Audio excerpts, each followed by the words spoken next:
I think about the winter as being a slower time of year, but in all reality, we're not making hay and there's not crops to deal with, but the animals need to be fed and milked every day.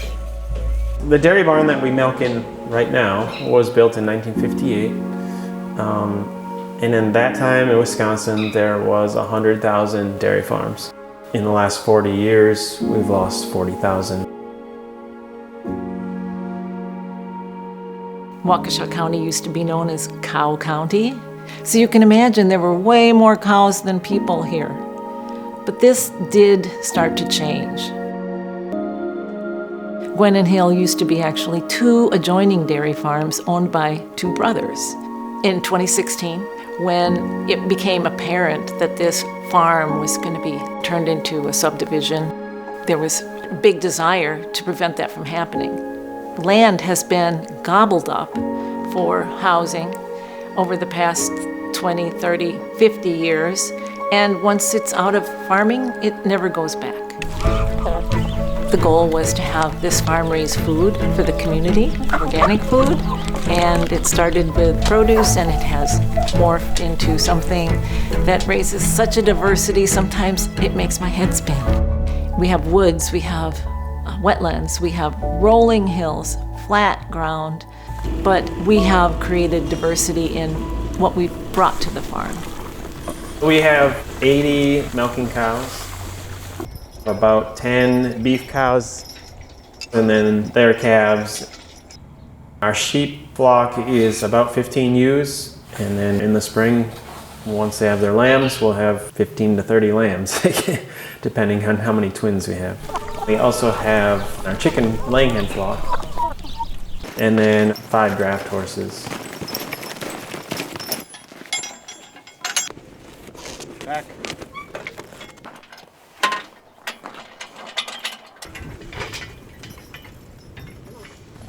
Our goal is really to create a farm that's completely integrated with the environment.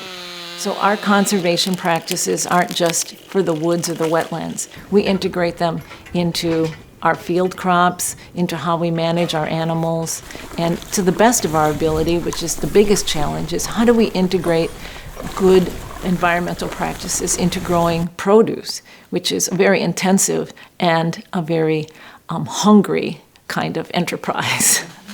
There are still vegetables in the winter, both growing and a lot in storage, even though it looks pretty quiet from the outside. We have a lot of root vegetables stored from the harvest during the peak of the season, things like potatoes, sweet potatoes, carrots, turnips, rutabaga, as well as onions and garlic. We also have some things in our hoop houses that are pretty cold hardy, like spinach, carrots, cilantro, and arugula. Spinach is really the star of winter greens and winter vegetables because it can survive the really cold weather. And also that cold weather actually makes spinach much sweeter. Unlike most things around here that die in the winter, spinach actually gets better. Organic farming is something that, for the most part, is learned from farmer to farmer. One of the ways we're educating really every day, year-round, is we work with our apprentices.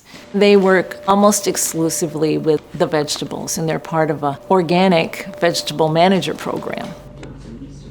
In the winter, they're learning what it takes to plan for the next season. Because really, a vegetable farm is a little bit like a freight train, and you get it all packed up, and it's at the top of the hill. And then once you get to May, it just goes, and you better have all the plans laid so you can just hope to keep up. So I want to sort through the garlic because there's still some that aren't. We have been having weekly discussions for crop planning, which started all the way from just reviewing what happened the season before and then talking about everyone's experiences, what we experienced in the field, what we experienced at the farmer's market. Okay, so you mean this whole area would be penned in? 3. I wonder what the chickens will have a good effect on that. And then making those decisions as a team with Linda and myself kind of guiding the bigger picture.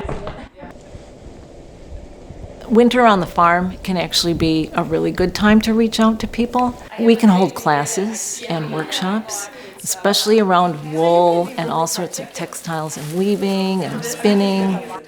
Hot water plus wool plus agitation creates felt. So you don't even want to touch it. And then this is about a pound of wool. So I'm just gonna drop it in. The wool is not food, but it's something else. It's like food for our soul.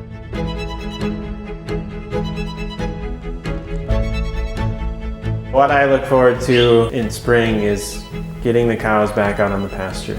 Grazing is really how I got into farming.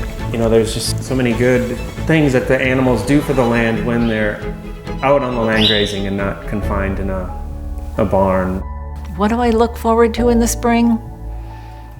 You're not even going to believe it, but I don't look forward to spring.